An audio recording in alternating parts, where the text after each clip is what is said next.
Bom, gente, vamos lá para mais uma aula de história. Sabendo que essa é a aula, né, reservada para revisão. O nosso conteúdo é o conteúdo do capítulo 3, né, quando a gente fala de origem da humanidade.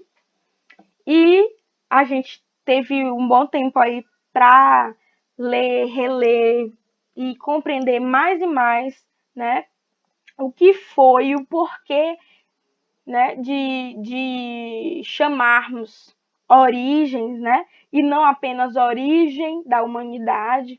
E a gente vai perceber que foi um conteúdo bastante proveitoso, porque a gente já pôde encaixar com tudo aquilo que a gente viu na primeira avaliação, né?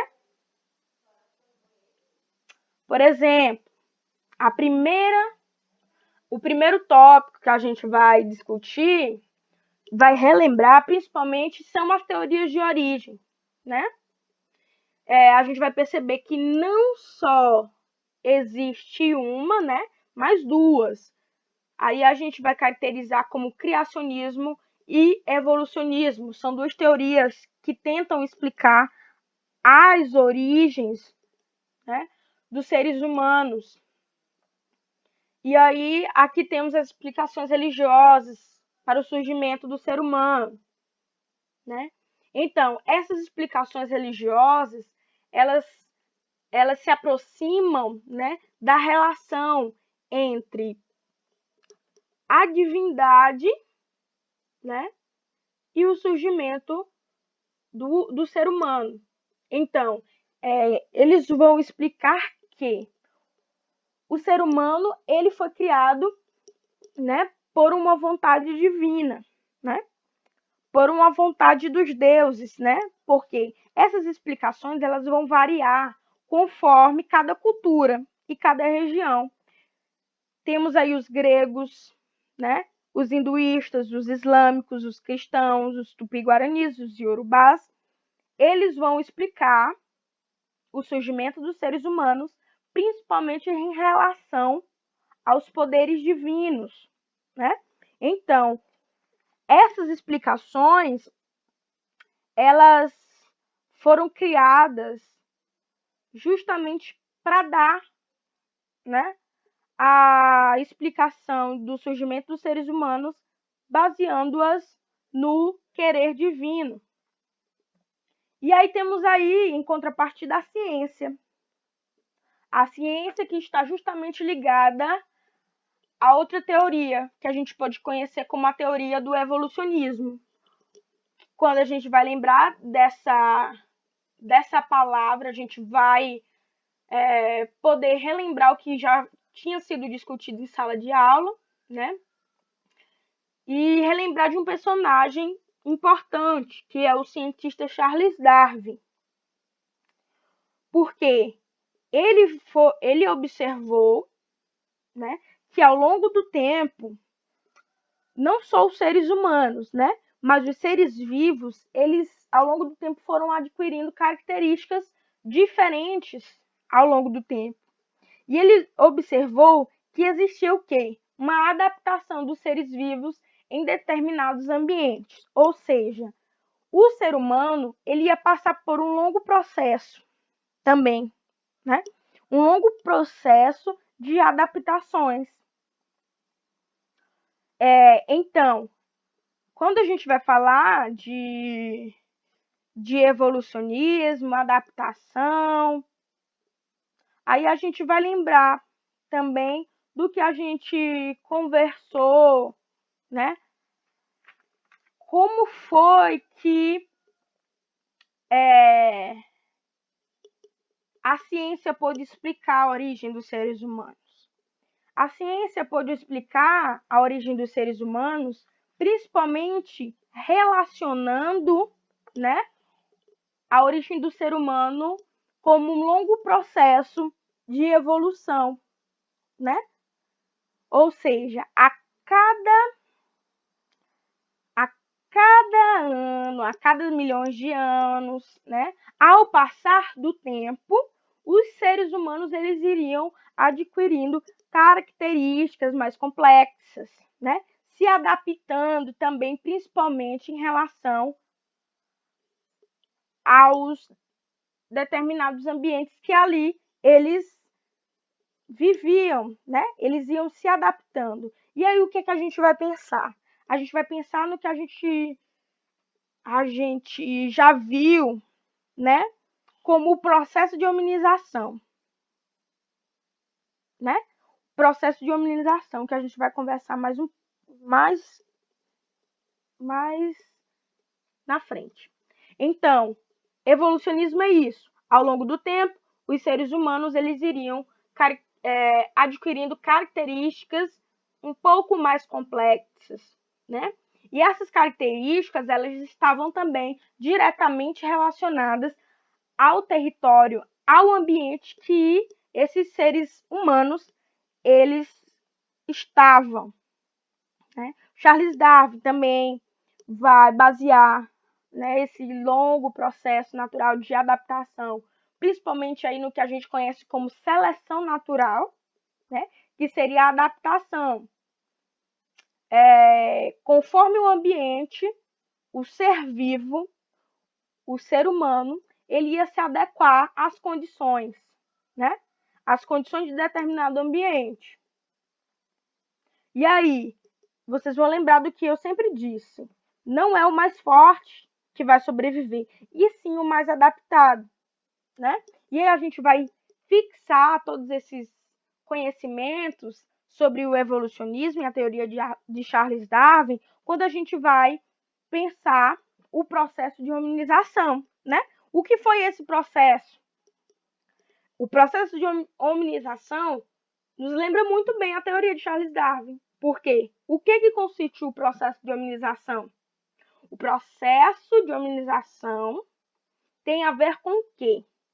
Os nossos ancestrais se desenvolveriam ao longo dos anos, né? E ao longo desses anos, esses ancestrais eles iriam adquirindo características que iriam se diferenciando dos outros primatas. E a gente observou, eram características físicas, características sociais e também culturais, né? Essa imagem, vocês vão relembrar muito bem essas 3 características, né? Que eles iam ali modificando, né? Não era apenas a característica física, né? Desde aqui o Australopithecus até o Homo sapiens sapiens, a gente vai observar que tanto as características físicas, né? Tanto as características físicas como as características sociais e culturais, elas iriam, né, ali ao longo dos anos se modificando. Por exemplo, o crânio, ele foi ficando menor ao longo do tempo. Esse ser humano, ele vai adquirindo ali também uma inteligência, né? Vai ali fabricar os seus instrumentos e a cada vez mais esses instrumentos eles vão ficando mais complexos, né? E vão adquirindo novas características sociais e culturais.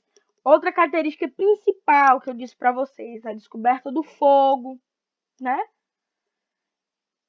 A questão dos ritos mágicos, o culto aos mortos, o desenvolvimento da arte, né? São características que ultrapassam essas características físicas que vocês podem ver aí na imagem. A gente também percebeu que essa pré-história, nesse momento, a gente comentou que ela vai ser dividida em 2 períodos, né? Período paleolítico, período neolítico, também caracterizados como período da pedra lascada e período da pedra polida. E aqui são as principais características de cada período, né? Temos aí o paleolítico, o homem era nômade, criava os seus instrumentos, principalmente de pedras lascadas, ossos, madeira, né? Praticava a caça, a pesca, a coleta. Vai ter ali o domínio do fogo, ele vai desenvolver também a arte rupestre. No Neolítico, a gente já vai poder observar o que a gente nomeou de revolução agrícola, né? Os nossos livros trazem como revolução agrícola, que é o quê? O homem, ele vai desenvolver a agricultura, ele vai passar, né, de um coletor, ele vai passar de um coletor para um produtor. E essa revolução agrícola é que vai aí marcar a transição do paleolítico para o neolítico, né? Porque com a revolução agrícola, o homem ele vai passar a se adaptar melhor ali no seu ambiente, no seu território. Ele não vai ser mais nômade, né? Ele vai ser sedentário. Então ele não vai mais ter a necessidade de se deslocar de lugar em lugar para sobreviver. Ele vai domesticar os seus animais, né? Aí também no Neolítico, no final do Neolítico, vai ter também o surgimento da metalurgia, né? A produção de instrumentos mais aí complexos. O homem ele passa também a produzir instrumentos de cerâmicas, né? Ele começa a aperfeiçoar suas armas e seus instrumentos. Então essas são as características bases aí para a prova de vocês. Aqui, né, vocês podem ver nos vídeos anteriores as principais características do período da pedra lascada, né? Pedra polida.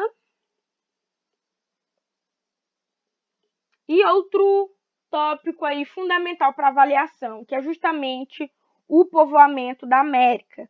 Nessa imagem, vocês podem relacionar muito bem com as diversas hipóteses do povoamento da América, que vocês podem acompanhar aí na página 311. Então, identifiquem aí, né? Tentem observar essa imagem e identifiquem aí essas rotas dos seres humanos aí a caminho da América. A gente pode perceber que essas hipóteses de povoamento, elas vão ser destacadas aí em 4 hipóteses, né? A hipótese do Estreito de Bering, a rota transpacífica, a rota de migração atlântica, a rota costeira, né? E aí vocês deem atenção aí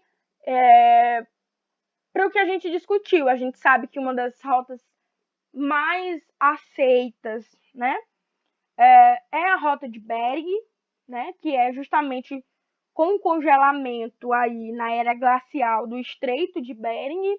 Aí esses grupos humanos conseguiram aí chegar à América do Norte, depois se deslocarem para a América do Sul, mas também deem atenção aí para a rota transpacífica, né?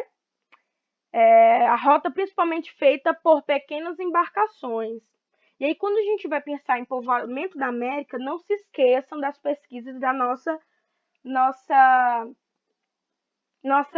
pesquisadora Niede Guidon, né? Não esqueçam dela.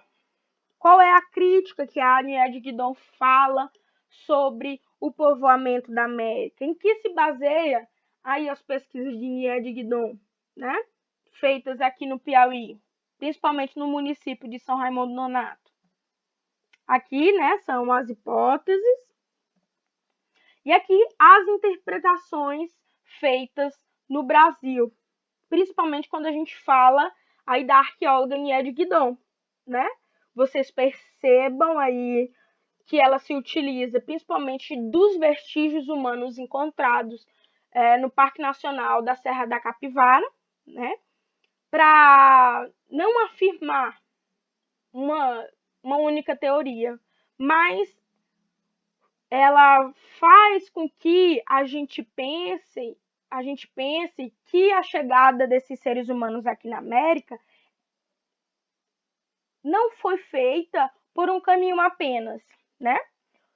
Como afirmam os pesquisadores, quando falam do Estreito de Bering como um único caminho, né? Por quê? A Nia de Guidon vai dizer que a América ela foi povoada há milhões de anos, né? Há milhões de anos.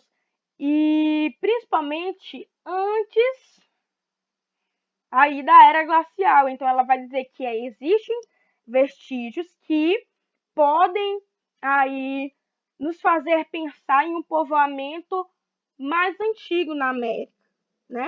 Datado aí pelo menos de 48 mil a 50 mil anos atrás. O que vai aí de encontro aí com a teoria aí da rota de Bering.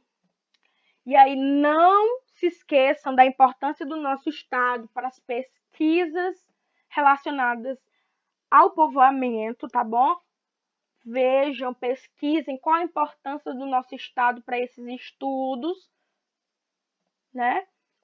Sobre o patrimônio que temos, a importância que temos para as pesquisas aí dos caminhos tomados pelos primeiros homens na nossa América, tá bom? Então, essa revisão, as nossas posteriores aulas, a gente vai dar continuidade ao nosso conteúdo, começando aí um conteúdo novo, tá bom? E boa prova!